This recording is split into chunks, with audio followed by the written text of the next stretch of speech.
So this lecture is about latch and types of latches. We will discuss in detail how a latch work and in how many types latch can be divided, or the types of latches will be discussed in this lecture. So basically the latch is a type of temporary storage device that has two stable states. We can say that latch is a bistable device and it is normally placed in a category separated from that of the flip-flops.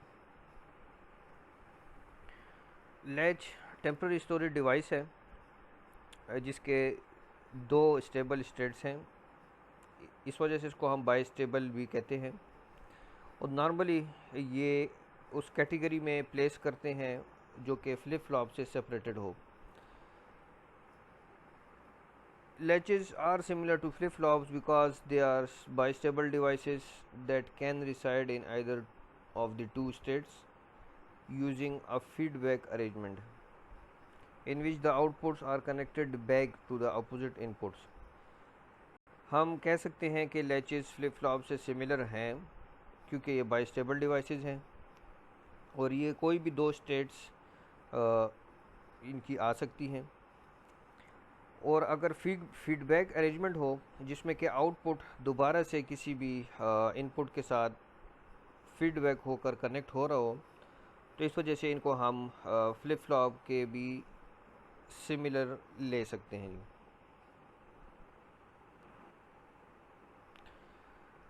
So first of all we have the SR set reset latch.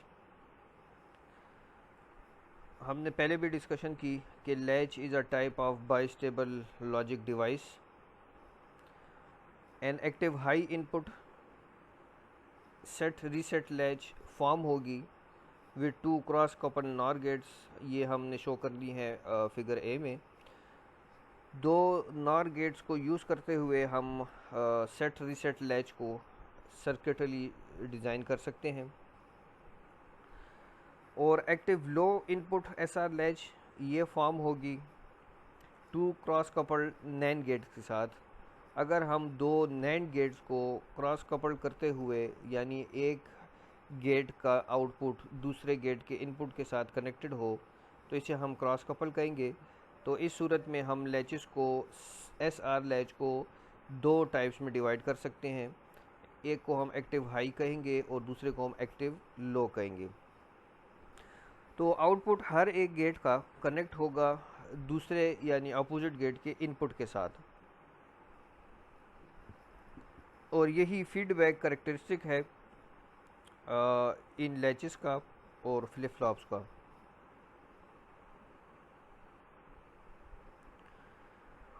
तो figure A में active high input SR latch show हो रही है और figure 2 में active low SR latch show कर रहे हैं हम. एक्टिव हाई किस वजह से है? इस वजह से कि S और R ये दोनों विदाउट कॉम्प्लीमेंट यूज़ हो रहे हैं. अगर S और R को हम in the form of complement use करेंगे तो ये active low SR latch create होगी. यहाँ पर हम देख सकते हैं कि फिगर ए और फिगर बी में दोनों में जो भी गेट्स यूज़ हम कर रहे हैं नैंड गेट या नॉर गेट, इन दोनों नैंड गेट और नॉर गेट के दो इनपुट्स हैं जिसे हम R और S से डिनोट कर रहे हैं. R और S दो इनपुट शो कर रहे हैं और Q एंड Q डैश ये दोनों आउटपुट शो कर रहे हैं. अब अगर हम फिगर ए में देखें तो फिगर ए में जो गेट 1 का आउटपुट है Q, ये कपल्ड बैक या फीडबैक हो रहा है गेट 2 के एक इनपुट पर. यानी गेट 2 का जो एक इनपुट होगा ये गेट 1 का आउटपुट होगा और गेट 2 का जो आउटपुट होगा वो गेट 1 का इनपुट होगा. तो इस तरह हम कह सकते हैं कि दोनों गेट्स के जो आउटपुट हैं गेट 1 और गेट 2 के, ये दोनों कनेक्टेड होंगे या फीडबैक हो रहे होंगे अपोजिट गेट के इनपुट के साथ. तो सिमिलरली फिगर बी में भी जो गेट 1 और गेट 2 हम यूज़ कर रहे हैं इसमें भी जो आउटपुट है Q एंड Q डैश ये दोबारा से फीडबैक हो रहे हैं या क्रॉस कपल्ड हैं या कनेक्टेड हैं with the opposite gates. Q gate 2 के साथ कनेक्टेड है और Q डैश गेट 1 के साथ कनेक्टेड है। तो ये प्रॉपर्टी शो करते हैं लैच की। लैच की प्रॉपर्टी ये है कि इसे हम इसमें जो आउटपुट होंगे वो अपोजिट गेट के इनपुट के साथ कनेक्टेड होंगे। और इससे पहले हमने ये बताया कि ये मेमोरी डिवाइसेस भी यूज़ हो सकती हैं जो कि कोई भी सेट या रीसेट स्टेट को जो है वो अचीव कर सकती हैं।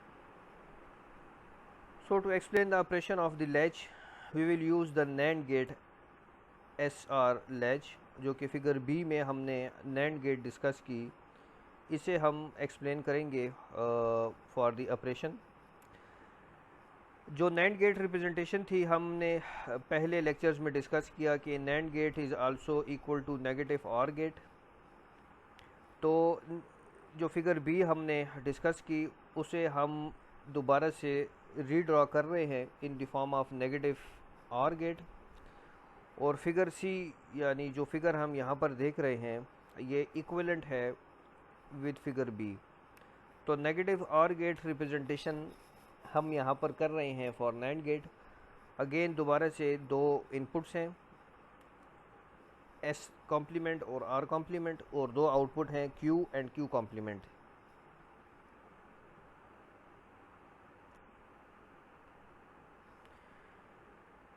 So now we will discuss the working function of the SR latch. Two inputs हैं S complement and R complement और टू आउटपुट्स हैं Q एंड Q कॉम्प्लीमेंट।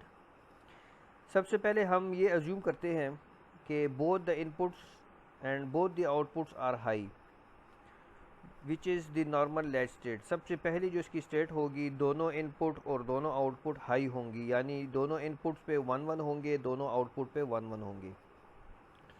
अब इसका फंक्शन कैसे होगा?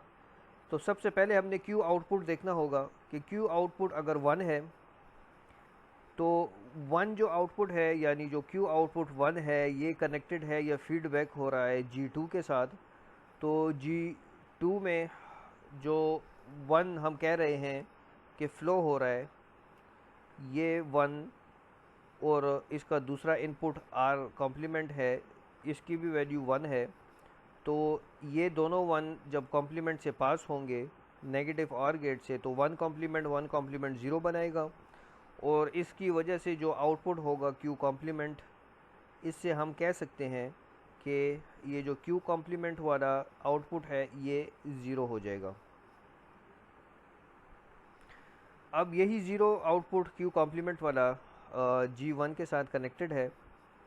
तो 0 अगर कॉम्प्लीमेंट लेंगे तो 0 कॉम्प्लीमेंट से हमें 1 मिलेगा Q आउटपुट जो होगा।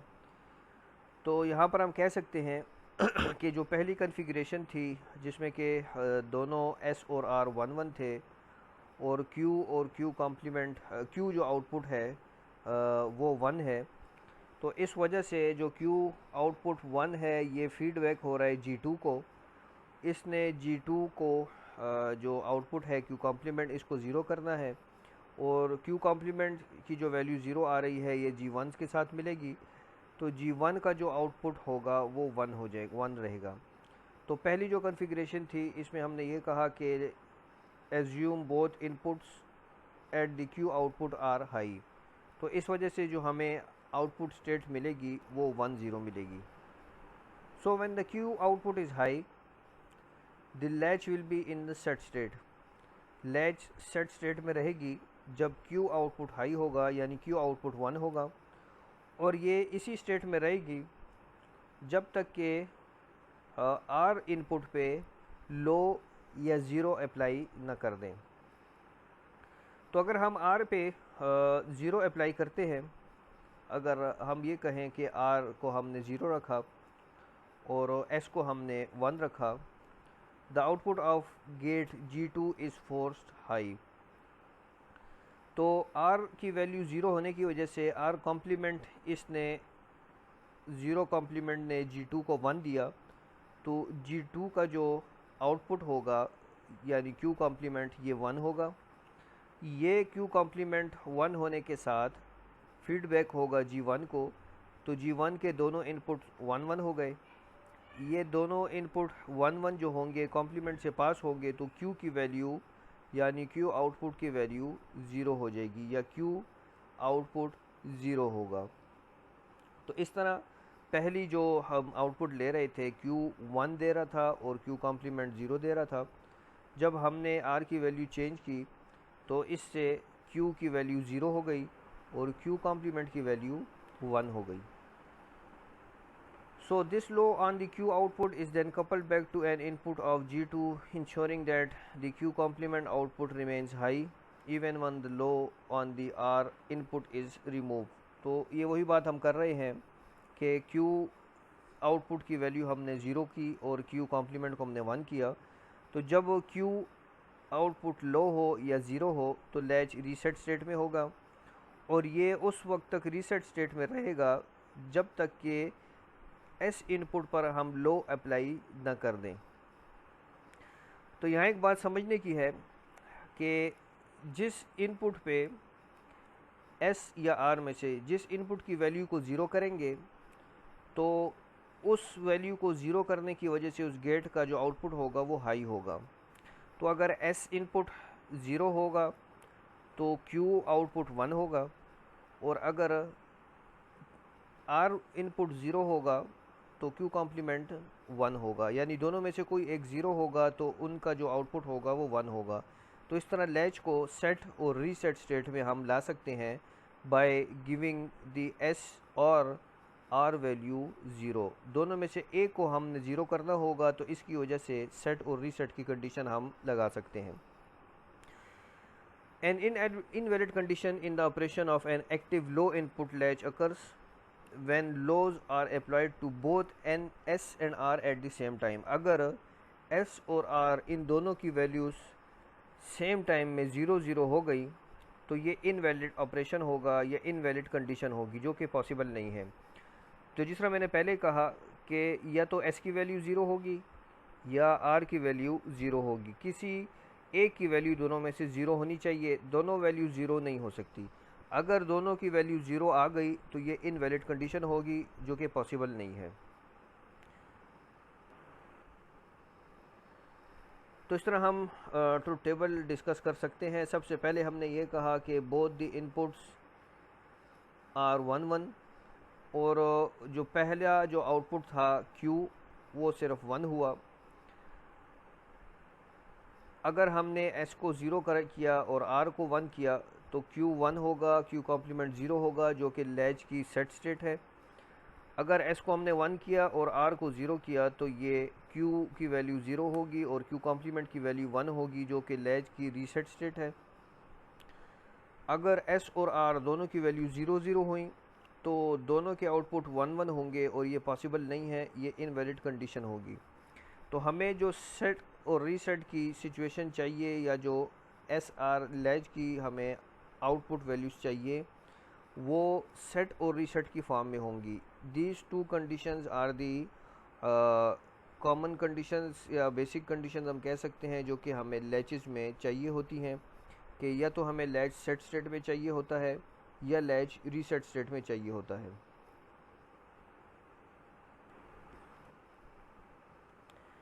Next we have gated SR latch. Gated latch requires an enable input. G is also used to designate an enable input। जो हमने प्रीवियस लैच डिस्कस किया उसमें हमने अपडेशन की या एडिशन की विद गेटेड और इनेबल इनपुट जो कि हमने अभी डायग्राम में डिस्कस करना है। S और R इनपुट उसी तरह ही हैं जो कि सेट रीसेट स्टेट को कंट्रोल करेंगी, लेकिन ये सेट और रीसेट स्टेट उस वक्त होंगी जब इनेबल इनपुट हाई होगा या इनेबल इनपुट मिल रहा होगा।